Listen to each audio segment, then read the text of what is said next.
تو آئیے جو اس نے گستاخیاں کی تھی اور وہ گستاخیاں اس نے اپنی کتابوں میں لکھی ہیں، ان حوالے سے ہم سن لیتے ہیں۔ صفحہ نمبر 56 نمبر 5 پہ دیکھیں آپ، یہ کہتا ہے کہ حضرت موسیٰ اور عیسیٰ علیہ السلام کی پیشن گوئیاں غلط نکلی، بلکہ عیسیٰ علیہ السلام کی تو جھوٹی نکلی۔ انبیاء کرام پیشن گوئیاں دیتے ہیں، اور یاد رکھیں اللہ کا نبی جھوٹ نہیں بول سکتا، وہ اللہ کا نبی اور جھوٹ بولے، یاد رکھنا، اگر اللہ کا نبی ہوگا وہ جھوٹا نہیں ہو سکتا، اور جو جھوٹا ہوگا وہ اللہ کا نبی نہیں ہو سکتا۔ اللہ کا نبی ہو جھوٹا نہیں، جو جھوٹا ہے وہ اللہ کا نبی نہیں، سمجھ گئے؟ تو اس نے اپنی کتابوں میں لکھا ہے کہ حضرت موسیٰ اور بالخصوص معاذ اللہ ثم معاذ اللہ حضرت عیسیٰ علیہ السلام کی بہت سی ایسی باتیں، پریڈکشنز، پیشن گوئیاں ایسی تھیں جو جھوٹی نکلی ہیں، ایسا نہیں ہے۔ اللہ کے نبی جو پیشن گوئی کرتے تھے، جو پریڈکشن بتاتے تھے، وہ سچ ہوتی تھی۔ نمبر 6، اس نے لکھا کہ بنی اسرائیل گائے کی بوٹی لاش پر مارنے والا واقعہ یہ مسمریزم تھا، یعنی کہ قرآن مجید میں ایک واقعہ ہے، تو اس نے کہا کہ یہ جادو تھا۔ مسمریزم کا مطلب ہوتا جادو، مزید آپ پڑھیں گے اس حوالے سے۔ نمبر 7 پہ اس نے لکھا کہ حضرت ابراہیم علیہ السلام کا 4 پرندوں والا معجزہ بھی مسمریزم تھا۔ یہ قرآن مجید فرقان حمید میں واقعہ ہے کہ حضرت ابراہیم علیہ السلام نے اللہ تبارک و تعالیٰ کی بارگاہ میں دعا کی، ربی ارنی کیف تحیی الموتیٰ، اے اللہ، اے میرے رب، ربی ارنی، تو مجھے دکھا، کیف تحیی الموتیٰ، کہ تو کس طرح مردوں کو زندہ کرتا ہے۔ یہ قرآنی واقعہ ہے، قرآنی واقعہ ہے، اور حضرت ابراہیم علیہ السلام نے اللہ تبارک و تعالیٰ کی بارگاہ میں عرض کی تھی، تو پھر اللہ تبارک و تعالیٰ نے حکم دیا تھا کہ آپ 4 پرندے لیں اور آپ پہاڑوں پر رکھ دیں، اور پھر آپ ان کو بلائیں۔ جب آپ ان کو بلائیں گے تو یہ دوڑتے ہوئے آپ کے پاس آئیں گے۔ یہ قرآن مجید فرقان حمید میں واقعہ ہے، لیکن مرزا نے اپنی کتاب میں کیا لکھا کہ یہ تو بھائی جادو تھا، کہ وہ 4 پرندے زندہ ہو گئے، یہ جادو تھا، معاذ اللہ۔ نمبر 8 کہتا ہے جی 400 نبی کی پیشن گوئیاں غلط نکلی، یعنی 400 انبیاء کرام کو اس نے جھوٹا کہا۔ نمبر 9 حضرت موسیٰ اور حضرت عیسیٰ علیہ السلام پورے طور پر مہدی یعنی راہ یافتہ نہیں تھے، استغفر اللہ۔ نمبر 1 یہ صفحہ 58 کی بات ہو رہی ہے، ٹھیک ہے، میں ہیڈنگز پڑھ رہا ہوں، صرف جن حضرات کے پاس کتاب ہے وہ تفصیلاً گھر میں جا کے اس کو پڑھ لیجئے گا، ٹھیک ہے۔ حضرت عیسیٰ علیہ السلام قرب و شفاعت میں غلام احمد قادیانی سے کم تر ہیں۔ کیا مطلب؟ کہ حضرت عیسیٰ کو وہ مقام حاصل نہیں ہے جو اس کو حاصل ہے۔ اس نے اپنی کتابوں میں لکھا ہے کہ مجھے وہ مقام حاصل ہے اللہ کی بارگاہ میں جو حضرت عیسیٰ کو بھی حاصل نہیں ہے، استغفر اللہ۔ نمبر 2 پیج نمبر 59 میں دیکھیں آپ، پہلی ہیڈنگ ہے اللہ تعالیٰ کی تائید حضرت عیسیٰ علیہ السلام کے مقابلے میں غلام احمد قادیانی کے ساتھ زیادہ ہے۔ کیا مطلب؟ یہ کہتا ہے کہ اللہ کی مدد اتنی حضرت عیسیٰ کے ساتھ نہیں تھی جتنی اللہ نے میری مدد کی ہے۔ نمبر 3 حضرت عیسیٰ علیہ السلام، یہ ذرا گپ دیکھیں اس کی سب سے بڑی گپ، کہتا ہے حضرت عیسیٰ علیہ السلام کشمیر میں مدفون ہوئے، مطلب کہ حضرت عیسیٰ علیہ السلام کی قبر کشمیر میں ہے، ان کے فتنے نے دنیا کو تباہ کر دیا، معاذ اللہ، اور خدا اب کوئی نئی عظمت انہیں نہیں دینا چاہتا، معاذ اللہ۔ یعنی کہ جھوٹ پہ جھوٹ بولتا جا رہا ہے، جو اس کے منہ میں آیا اس نے بک دیا۔ کیا جھوٹ بولا کہ ان کی قبر کدھر ہے؟ کشمیر میں۔ کشمیر میں کس نبی کی قبر ہے؟ حضرت عیسیٰ کی قبر ہو کشمیر میں اور ہمیں معلوم نہ ہو۔ پھر اس نے کتنی غلط بات کی، اس نے کہا کہ ان کے فتنے نے دنیا کو تباہ کر دیا، معاذ اللہ سبحانہ اللہ۔ نمبر 4 پہ کہتا ہے کہ حضرت عیسیٰ علیہ السلام کشلیہ کے بیٹے سے زیادہ حیثیت نہیں رکھتے۔ یہ کشلیہ کیا ہے؟ یہ ہندوؤں میں ایک غالباً دیوی گزری ہے، اس کے تفصیل میرے خیال میں آگے آ رہی ہے۔ ہاں تو دیکھیے آپ اس میں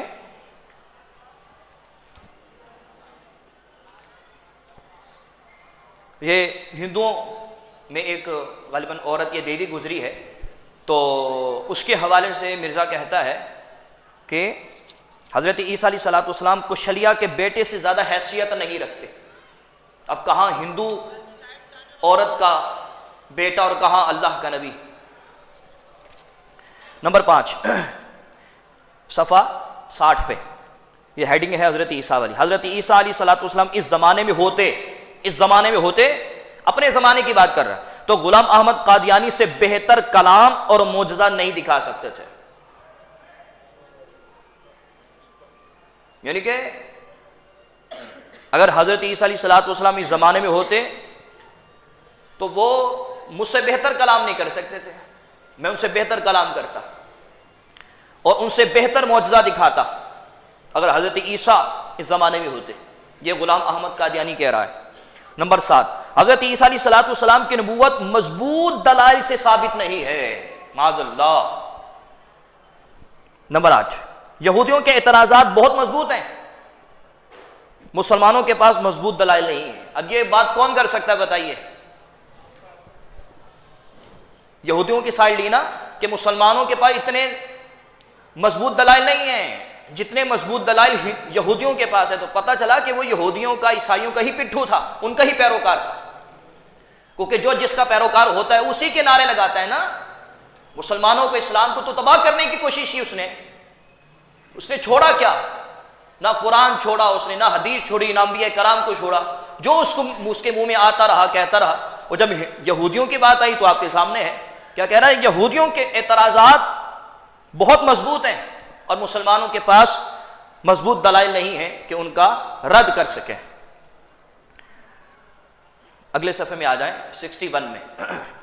یہ آخر میں دیکھیں ہیڈنگ نمبر 9 ملی. حضرت عیسیٰ علیہ الصلوۃ والسلام کی اکثر پیشن گوئیاں غلطی سے پر ہیں. ہیڈنگ ملی ہے. حضرت عیسیٰ علیہ الصلوۃ والسلام کی اکثر پیشن گوئیاں غلطی سے پر ہیں. نمبر 10 پہ آپ دیکھ لیجئے، پیج نمبر 62 اس پہ 10ویں ہیڈنگ ہے حضرت عیسیٰ علیہ الصلوۃ والسلام سے کسی معجزے کا ظہور نہیں ہوا. کتنی غلط بات کر رہے ہیں. حالانکہ حضرت عیسیٰ علیہ الصلوۃ والسلام کا معجزہ تو قرآن سے ثابت ہے. وَأُحْيِي الْمَوْتَىٰ بِإِذْنِ اللَّهِ. آپ کہتے تھے کہ اللہ تبارک و تعالیٰ نے مجھے اتنی طاقت عطا فرمائی ہے کہ میں اللہ کے حکم سے مردوں کو زندہ کرتا ہوں. یہ قرآن سے ثابت ہے کہ نہیں؟ ماشاءاللہ جو حفاظ بیٹھے ہیں وہ میری اس بات کی تصدیق کریں گے کہ میں صحیح کہہ رہا ہوں. اگر یہ قرآن کا واقعی پیروکار ہوتا تو یہ کم از کم بات نہ کرتا. حضرت عیسیٰ کا معجزہ تو ہمارے قرآن سے ثابت ہے. نمبر 11 حضرت عیسیٰ علیہ الصلوۃ والسلام کی شان میں انتہائی نازیبا اور گستاخی پر مبنی الفاظ کا انتخاب اس نے کیا. مطلب کہ ان کی طرف اس نے برے الفاظ کی نسبت کی. اب آپ خود پڑھ لیجئے گا. اللہ اکبر. یہ تو چیپٹر ہمارا کلوز ہو گیا. اس کا لب لباب کیا تھا کہ اس نے کسی نبی کو نہیں چھوڑا، جو اس کے منہ میں آیا وہ بکتا گیا. حضور کے حوالے سے کیا کہہ دیا، اللہ کے حوالے سے کیا کہہ دیا، حضرت موسیٰ کے حوالے سے کیا کہا، اور بالخصوص حضرت عیسیٰ علیہ الصلوۃ والسلام کو تو اس نے پتہ نہیں کیا سمجھ رکھا تھا. کتنی گستاخیاں اس نے کی حضرت عیسیٰ. حالانکہ اللہ کے نبی ہیں، اللہ کے رسول ہیں، صاحب شریعت ہیں. اللہ تبارک و تعالیٰ نے باقاعدہ طور پر حضرت عیسیٰ علیہ الصلوۃ والسلام کو کتاب سے نوازا تھا، انجیل. لیکن وہ پتہ نہیں کیا سمجھتا تھا حضرت عیسیٰ علیہ الصلوۃ والسلام کی ذات کو. خیر، چونکہ وہ انگریزوں کا، یہود و نصارہ کا پٹھو تھا، اس کو اسی وجہ سے ہی پیسہ ملتا تھا کہ وہ گستاخیاں کریں اور اسلام میں اور مسلمانوں میں انتشار کی فضا کو قائم کرے. لیکن الحمدللہ جس کو اللہ رکھے اس کو کون چکھے. اللہ اکبر. اب آپ جی وقار پیج نمبر 63 سے اس سلیبس کا آخری چیپٹر شروع ہو رہا ہے. اور میں نے اپنی گفتگو کے آغاز میں آپ کے گوش گزار کیا تھا کہ جو آخری چیپٹر ہوگا خدا را اس کو یاد رکھنا، تاکہ آپ دھڑلے کے ساتھ کہہ سکیں کہ ہمارے علماء اہل سنت کا کردار ہے. اور میں آپ تمام حضرات سے توجہ کے ساتھ جو ہے وہ توجہ کے ساتھ سننے کی اپیل کرتا ہوں، اور بالخصوص جو باہر حضرات بیٹھے ہیں ان سے بھی عرض کرتا ہوں کہ آپ یہ توجہ کے ساتھ، جو اب ہمارا چیپٹر شروع ہو رہا ہے اس کو توجہ کے ساتھ سنیے گا، کیونکہ ہم اہل سنت ہے نا۔ آج کل لوگ کہتے ہیں کہ علماء اہل سنت کا کیا کردار ہے بھائی رد قادیانیت اور رد مرزائیت کے حوالے سے، تو اگر آپ نے باتیں سنی ہوں گی، یہ کتاب آپ کے پاس ہوگی جی، تو آپ کہہ سکیں گے بھائی ہمارے علماء اہل سنت کا کردار ہے۔ ٹھیک ہے جی، چلتے ہیں جی۔ پاکستان میں چلنے والی تحریک ختم نبوت، جیسا کہ کل میری گفتگو کے اختتام پر جماعت اہل سنت کے ایک بڑے زبردست اور پرانے کارکن محترم المقام سید رفیق شاہ صاحب تشریف لائے تھے، انہوں نے بھی اس تحریک کا حوالہ دیا تھا۔ وہ تحریک کب چلی؟ علماء اہل سنت نے، عوام اہل سنت نے کس سال ان کے خلاف تحریک چلائی؟ وہ سن ہے 1953۔ ذرا آپ بھی کہہ دیجئے، یہ آپ کو میں یاد کروا رہا ہوں۔ 1953 میں تحریک ختم نبوت چلی ہے۔ سنیے بھئی، ذرا کتاب کی طرف دیکھیں۔ 1953 میں قادیانیوں نے جلسہ کیا اور وزیر خارجہ ظفر اللہ خان، بریکٹ میں لکھا ہوا قادیانی، یہ قادیانی تھا اور وزیر خارجہ تھا یہ، اور انہوں نے اپنے جلسے میں وزیر خارجہ ظفر اللہ خان قادیانی سے تقریر کروائی، جس کے بعد قادیانیوں نے مسلمانوں پر تشدد کیا، جس کے نتیجے میں قادیانیوں کے خلاف تحریک کا آغاز ہوا۔ مسلمان اپنے مطالبات کے ساتھ احتجاج کرنے لگے۔ اس تحریک کی قیادت حضرت علامہ ابو الحسنات سید احمد قادری رحمۃ اللہ تعالی علیہ فرما رہے تھے۔ ان کا مزار سید حضرت علامہ ابو الحسنات سید احمد قادری رحمۃ اللہ تعالی علیہ کا مزار کسی کو پتہ ہے کس شہر میں ہے؟ لاہور میں ہے، ٹھیک ہے۔ کہاں پر ہے؟ لاہور میں کہاں پر ہے؟ ان کا مزار داتا صاحب رحمۃ اللہ تعالی علیہ کے قدموں میں ہے۔ سید علامہ ابو الحسنات سید احمد قادری رحمۃ اللہ تعالی علیہ، اس تحریک کی قیادت انہوں نے کی تھی جو 1953 میں تحریک ختم نبوت چلی تھی مرزائیوں کے خلاف۔ اللہ اکبر، حکومت کی طرف سے کوئی کارروائی نہیں ہوئی جب مسلمانوں نے احتجاج کیا، بلکہ اس وقت کے martial law administrator general Azam Khan اور قادیانی میجر جنرل احیاء الدین نے مسلمانوں پر ظلم و ستم شروع کر دیے۔ مسلمانوں پر کھلی گولیاں چلائی گئیں، جس کے نتیجے میں لا تعداد، کاؤنٹ لیس، ان گنت مسلمان شہید ہوئے۔ علامہ عبدالستار خان نیازی رحمۃ اللہ تعالی کی تقریر کے دوران مسلم مسجد کے مینار پر توپ سے گولہ باری کی گئی۔ توپ، آپ نے صرف ٹی وی پر توپ دیکھی ہوگی، لیکن جب ہمارے علماء اہل سنت نے 1953 میں قادیانیوں کے خلاف تحریک چلائی تو پھر فوجیوں نے جو اس وقت کے تھے انہوں نے مسلمانوں کے خلاف جو ہے وہ توپ چلائی تھی۔ اور کس مسجد کی بات ہوئی؟ مسلم مسجد۔ یہ مسلم مسجد جو ہے نا لاہور میں، یہ انارکلی کے بالکل سامنے ہے، انارکلی کے بالکل سامنے ہے۔ میرے استاد محترم حضرت علامہ عبدالستار سعیدی صاحب قبلہ دامت برکات العالیہ اس مسجد کے خطیب ہیں۔ ابھی جامع نظامیہ شاید آپ نے نام سنا ہو سکتا ہے کہ شخصیات جانتے ہوں، یقیناً جانتے ہوں گے۔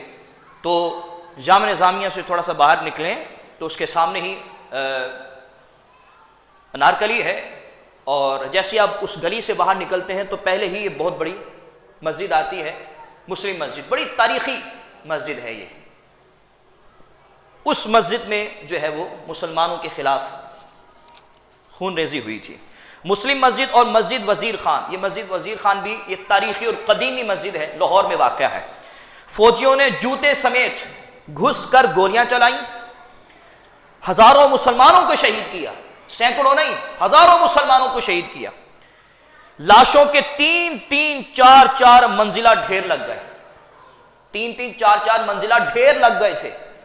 یہ کون تھے؟ جنہوں نے تحریک ختم نبوت میں حصہ لیا تھا۔ صرف وہی شخص زندہ رہا جو ان لاشوں کے نیچے دب گیا تھا۔ قائدین علماء کو گرفتار کیا گیا، انہیں جیل بھیجا گیا اور سزائے موت سنائی گئی۔ پاکستان کے حالات دن بدن کشیدہ یعنی خراب ہوتے جا رہے تھے، اور یہ خبریں بیرون ملک اوورسیز دوسرے ممالک میں بیرون ملک بھی جاری تھی. کئی ممالک نے پاکستان کی حکومت کو مشورہ دیا کہ ان علماء کو ہرگز پھانسی نہ دی جائے ورنہ ملک کے حالات مزید کشیدہ اور ابتر یعنی خراب ہو جائیں گے. حکومت نے خوف کے سبب قائدین یعنی جو علماء قائدین تھے قائدین کی سزائے موت کو عمر قید میں تبدیل کر دیا کہ ٹھیک ہے جب ہم سزائے موت نہیں دیں گے لیکن عمر قید ہوگی. جرم کیا تھا؟ ختم نبوت. تحریک ختم نبوت میں انہوں نے حصہ لیا تھا, شمولیت اختیار کی تھی اور رد قادیانیت اور مرزائیت کے حوالے سے کام کر رہے تھے. 29 مئی 1974 کو ربوہ اسٹیشن سے گزرنے والے طلباء پر قادیانی بدماشوں نے حملہ کر کے تشدد کا نشانہ. وہاں سے طلباء گزر رہے ہوں گے تو انہوں نے کیا کیا, اس وقت بھی ان کا ہیڈ آف ڈپارٹمنٹ ربوہ میں ہی ہے, تو وہاں سے طلباء گزر رہے تھے تو انہوں نے حملہ کر دیا طلباء پر, تشدد کا نشانہ بنایا اور زد و کوب کیا, مارا, جس کے نتیجے میں پورے ملک میں احتجاج اور مظاہروں کی لہر دوڑ گئی اور تمام مسلمانوں کا مطالبہ تھا کہ ربوہ کو کھلا شہر قرار دیا جائے. جب حکومت کی طرف سے مظاہروں پر توجہ نہ دی گئی, مسلمان علماء مظاہرے کر رہے ہیں, ریلیاں نکال رہے ہیں, لیکن حکومت ٹس سے مس نہیں ہو رہی, تو ان مظاہروں نے تحریک کی شکل اختیار کر لی. پھر وہ سارے لوگ جمع ہوئے, انہوں نے کہا تحریک بنا لیتے ہیں, تحریک کے تحت ہم قادیانیوں کا قلع قمع کریں گے, کو نیست و نابود کریں گے. اور اس تحریک میں تمام مسالک کے لوگ شامل تھے. اس تحریک کے جنرل سیکرٹری مولانا سید محمود احمد رضوی تھے, کیونکہ مرکز لاہور تھا. یہ سارے یہ جو ہیں سید محمود احمد رضوی صاحب یہ شارح بخاری ہیں, ان کا مزار بھی لاہور میں ہے. تو اس تحریک کے جنرل سیکرٹری سید محمود احمد رضوی تھے, اور اس وقت مولانا قائد ملت اسلامیہ شاہ امن نورانی صدیقی, شیخ الحدیث حضرت علامہ عبد المصطفیٰ الازہری, مولانا محمد ذاکر صاحب اور مولانا سید محمد علی یہ قومی اسمبلی کے رکن تھے. قبلہ نورانی صاحب اور شیخ الحدیث صاحب, مولانا ذاکر صاحب اور مولانا سید محمد علی صاحب جو ہیں یہ قومی اسمبلی کے اس وقت کے رکن تھے. مولانا شاہ امن نورانی صدیقی علیہ رحمہ نے 30 جون 1974 ذرا آپ بھی کہیے, یہ تاریخ آپ نے یاد رکھنی ہے کہ اس دن کیا ہوا. یہ میں عوامی اہل سنت کو بالخصوص جو ہماری نیو جنریشن ہے ان کو میں یاد کروانا چاہتا ہوں. 30 جون 1974 مولانا شاہ امن نورانی صدیقی علیہ رحمہ نے 30 جون 1974 کو قادیانیوں کو غیر مسلم اقلیت قرار دیے جانے سے متعلق قرارداد پیش کی قومی اسمبلی میں. لب لباب یہ تھا کہ قبلہ نورانی صاحب رحمۃ اللہ تعالی علیہ چونکہ اس وقت قومی اسمبلی کے رکن تھے, تو آپ نے ان بدماشوں کو, ان بدبختوں کو غیر مسلم اقلیت قرار دینے کے حوالے سے ایک قرارداد پیش کی قومی اسمبلی میں کہ ان کو غیر مسلم قرار دیا جائے, ان کو اقلیت قرار دیا جائے.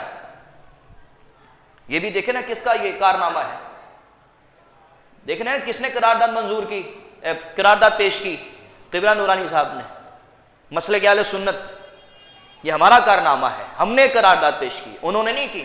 انشاءاللہ یہ واقعہ سنانے کے بعد آپ کو ایک حیرت انگیز بات بتاؤں گا. قادیانیوں کی طرف سے مطالبہ ہوا, جب آپ نے قرارداد پیش کی تو قادیانیوں کی طرف سے مطالبہ ہوا کہ ہمیں بھی اپنے موقف کو بیان کرنے اور اپنے دفاع کا موقع دیا جائے. ان کی یہ سفارش قبول کی گئی, ٹھیک ہے جو آپ کہنا چاہتے ہیں آپ کہیں. اور مرزا قادیانی کے دفاع کے لیے مرزا غلام احمد قادیانی کا پوتا جو اس وقت زندہ تھا مرزا ناصر بیگ حاضر ہوا. انہوں نے کہا میں دفاع کروں گا. ٹھیک ہے. اسمبلی کی کارروائی کے دوران اراکین اسمبلی میں سے کسی نے شیخ الحدیث حضرت علامہ عبد المصطفیٰ الازہری رحمۃ اللہ تعالی علیہ سے سوال کیا کہ یہ لوگ ہماری طرح نماز پڑھتے ہیں اور روزہ رکھتے ہیں, آپ انہیں کافر کہہ رہے ہیں. قومی اسمبلی کا کوئی رکن ہوگا، اس نے حضرت علامہ عبد المصطفیٰ الازہری رحمۃ اللہ تعالیٰ علیہ، ان کا مزار امجدیہ میں ہے نا، ان کا حضرت کا مزار، جن کی میں بات کروں، حضرت علامہ عبد المصطفیٰ الازہری رحمۃ اللہ تعالیٰ علیہ قومی اسمبلی کے رکن تھے.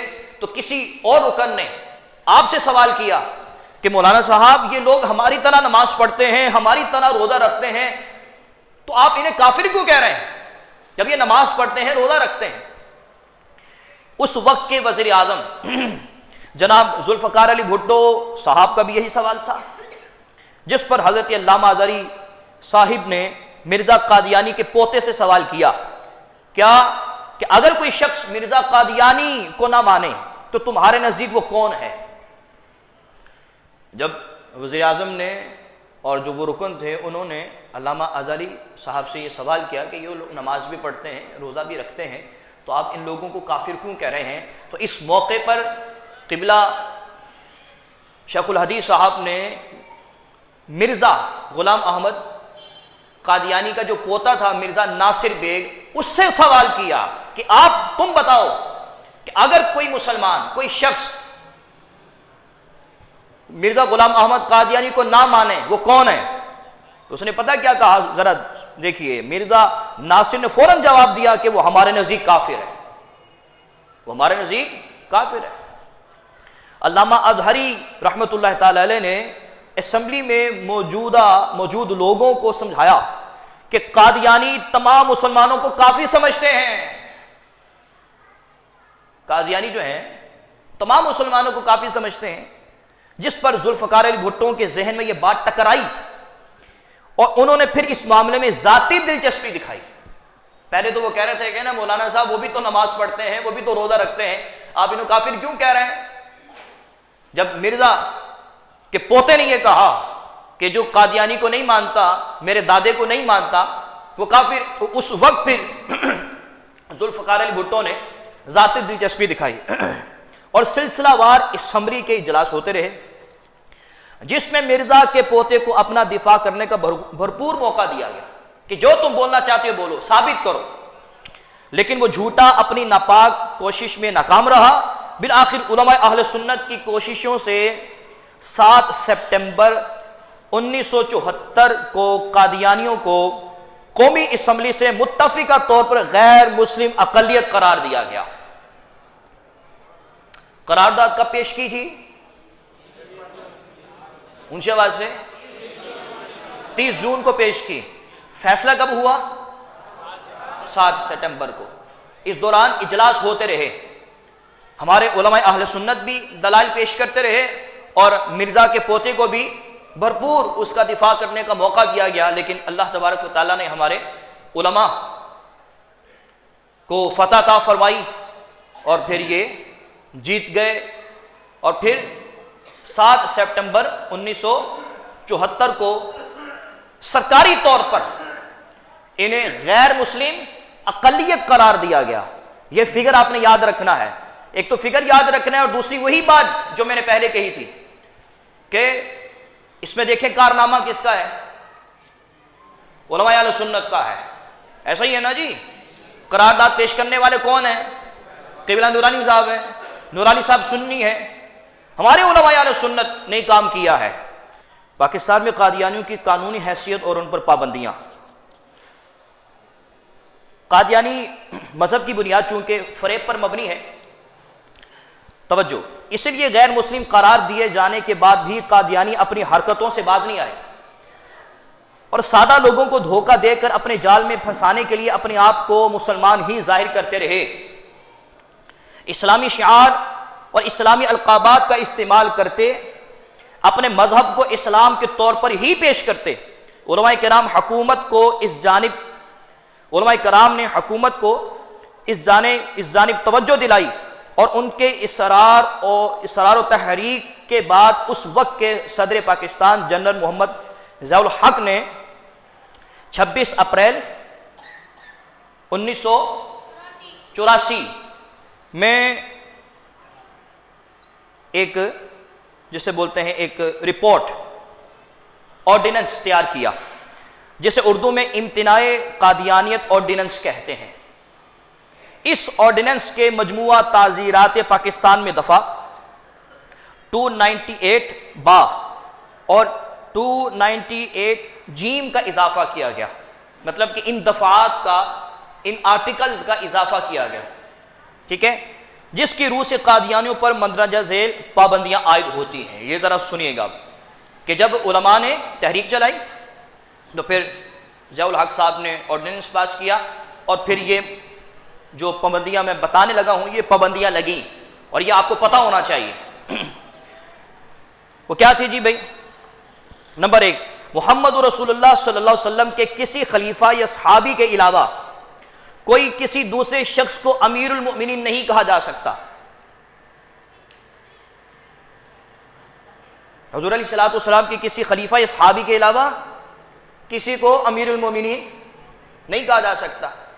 یہ کیوں آرڈیننس پاس کیا گیا؟ اس لیے کہ جو اس کے پیروکار تھے مرزا کے، وہ اس کے نام کے ساتھ امیر المؤمنین لکھتے تھے۔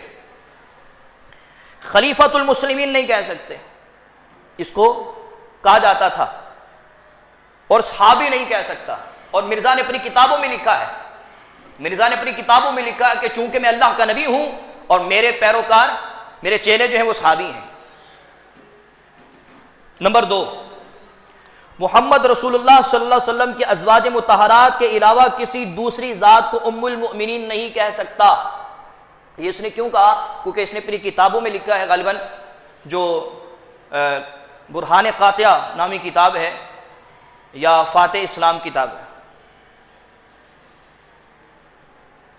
ٹھیک، اس نے اپنی ان 2 کتابوں میں سے کسی کتاب میں لکھا ہے کہ میری جو بیوی ہے نا وہ ام المؤمنین ہے۔ تو پھر یہ آرڈیننس پاس کیا گیا کہ محمد رسول اللہ صلی اللہ علیہ وسلم کی ازواج مطہرات کے علاوہ کسی دوسری ذات کو ام المؤمنین نہیں کہہ سکتے۔ نمبر 3، محمد رسول اللہ صلی اللہ علیہ وسلم کی اہل بیت کے افراد کے علاوہ، اہل بیت کے افراد کے علاوہ کسی شخص کو اہل بیت نہیں کہا جا سکتا۔ صرف حضور علیہ الصلوۃ والسلام کے گھر والوں کو ہی اہل بیت کہا جا سکتا ہے۔ اہل بیت صرف ان کے ساتھ خاص ہے۔ نمبر 4، یہ ذرا سنیے، اپنی عبادت گاہ کو مسجد نہیں کہہ سکتا۔ یہ اپنی عبادت گاہوں کو مسجد نہیں کہہ سکتے۔ نمبر 5، اپنے مذہب میں عبادت کی طرف بلانے کے طریقے کو اذان نہیں کہہ سکتے۔ نمبر 6، اپنے مذہب میں عبادت کی طرف بلانے کے لیے مسلمانوں کی اذان کسی صورت اختیار نہیں کر سکتا، کیونکہ ہمارا تو ایک باقاعدہ طور پر ایک اسپیسیفک انداز ہے نا اذان دینے کا، کہ ہم انگلیاں جو ہیں وہ کانوں میں ڈالتے ہیں، ٹھیک ہے نا، یا رکھتے ہیں اس طرح سے قبلہ رخ ہو کر اذان دیتے ہیں۔ تو وہ اپنی معبد خانوں کی طرف بلانے کے لیے ایسی صورت بھی اختیار نہیں کر سکتے، چاہے جائے کہ وہ اذان کہیں، وہ انداز بھی اختیار نہیں کر سکتے۔ یہ ہمارے ملک پاکستان کا قانون ہے جو آپ کو سنا رہا ہوں۔ آگے چلیے، اور اگر کوئی شخص ایسا کرے گا تو اوپر دیکھیں، سب سے اوپر دیکھیں 298 بریکٹ میں بھائی لکھا ہوا ہے، میں بیان کردہ تعزیراتی نکات کہ اگر ایسا کریں گے تو ان کو سزائے قید 3 سال کی ہوگی اور جرمانہ بھی الگ ہوگا۔ اگر وہ جس طرح ہم اذان دیتے ہیں اس طرح اذان دیں گے، اس طرح اذان دیں گے تو پھر کیا ہوگا؟ 3 سال کی سزائے قید بامشقت اور جرمانہ الگ ہوگا۔ کیا اگر وہ اپنے نام کے ساتھ امیر المؤمنین لکھوائے، اگر وہ اپنی بیوی کو امیر المؤمنین کہے یا اس کے پیروکار کہیں، یا وہ اپنی عبادت خانوں کو مسجد کہیں، یا اذان کسی صورت بنائیں، ان صورتوں میں سے اگر وہ کوئی صورت اختیار کرتے ہیں، حضرت علامہ مولانا مفتی عبدالصمد قادری صاحب تشریف لائیں، میں ان سے گزارش کروں گا کہ آگے تشریف لائیں۔ تو ان شکوں میں سے کوئی بھی شک وہ اختیار کرتے ہیں تو پھر پاکستانی آئین، پاکستانی قانون کے مطابق ان کو 3 سال سزائے قید دی جائے گی اور فائن جرمانہ جو ہے وہ الگ ہوگا۔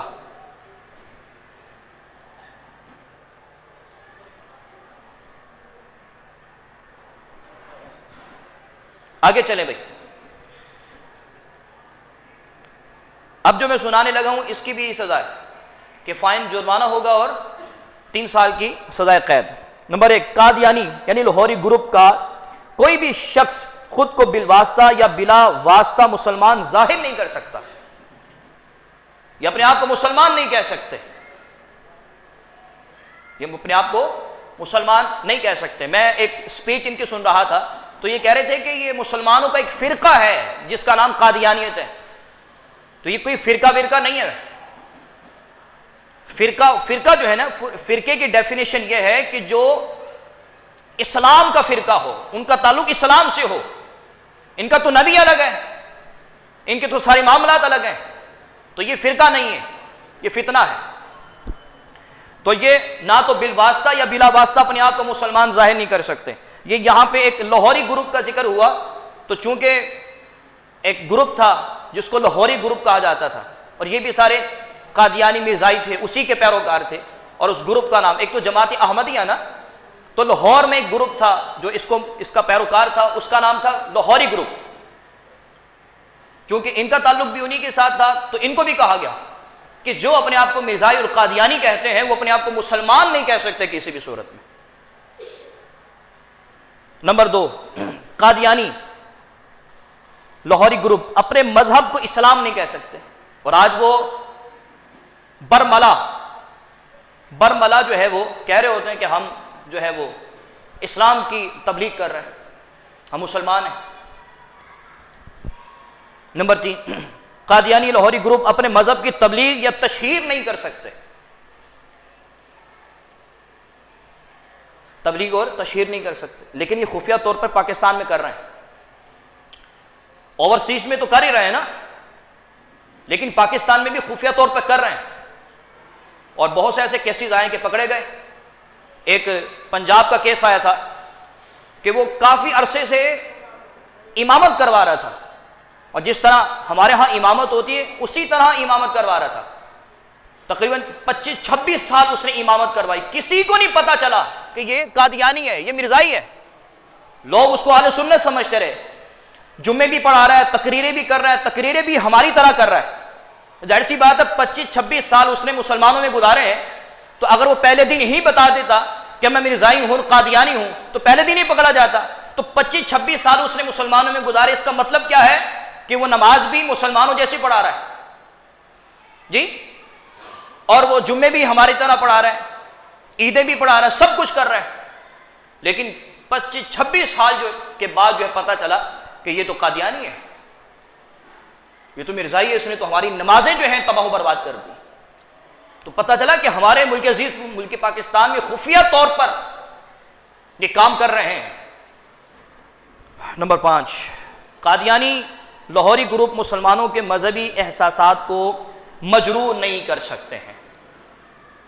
تو باب جی وقار ہمارا 4 روزہ کورس جو ہے وہ اختتام پذیر ہوا۔